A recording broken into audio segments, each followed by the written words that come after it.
Hey, I'm Billy. I'm co-founder of SkyKey, and today I just wanted to go over 6 helpful strategies for maximizing your savings on your next flight. The first one we have is to book directly through the airline. So when you book directly through an airline like United.com or AmericanAirlines.com or AlaskaAir.com, you get a lot of benefits. So you build up your loyalty and status.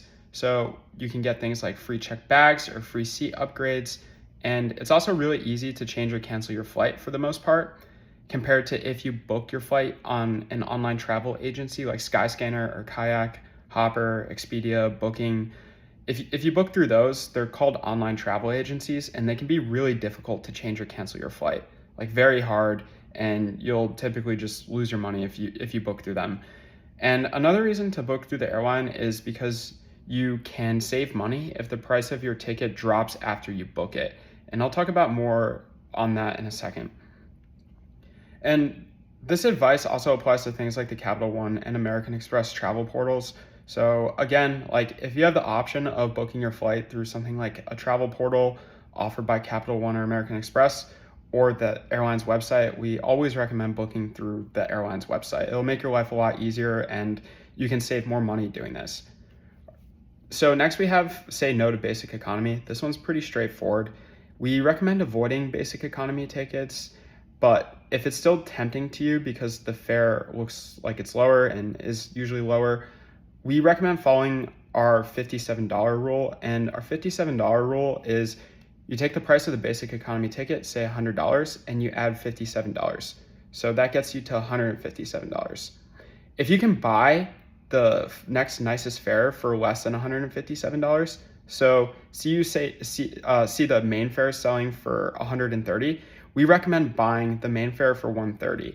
And doing this over the course of all of your flights, it will average out so that you are paying the lowest fare. So basically, it will average out. So you're paying the basic economy fare, but you're getting the benefits of the nicer cabin.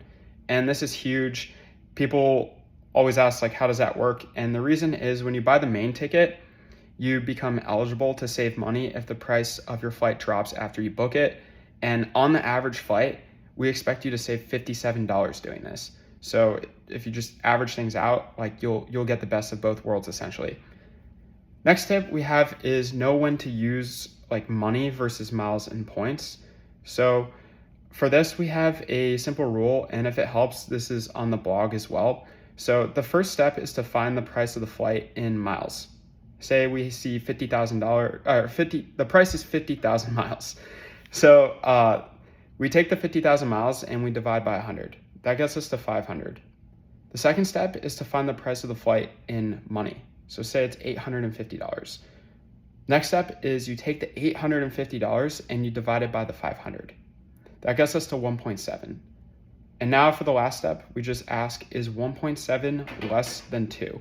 1.7 is less than 2.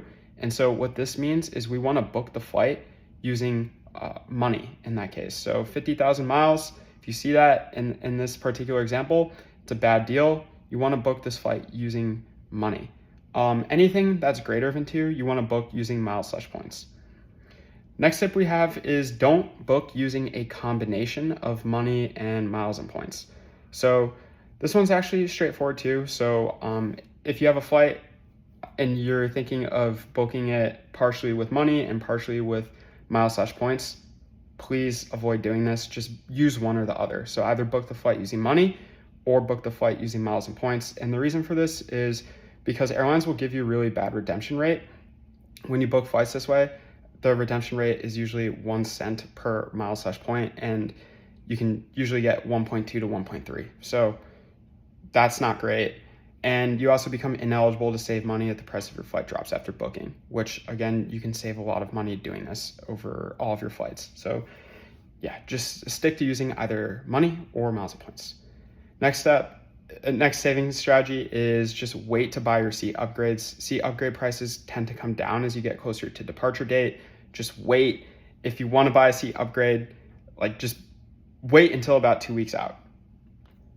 Okay, and last step, as you probably could have guessed by my shirt, is to use SkyKey to always secure the lowest fare for your price.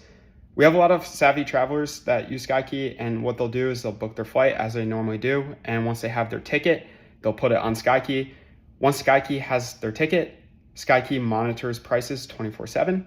And if SkyKey finds a lower price available, it will secure the savings. So either in the form of money, travel credit, or points and miles, just depending on how the ticket was originally booked. SkyKey keeps the same seats, same flight. It just secures savings. And we find this is probably the most effective way to save money on your flights. So if you have any questions, just reach out to us at support@theskykey.com. Thanks for following along, and hope these strategies were helpful for you and can save you a lot of money on your next flights.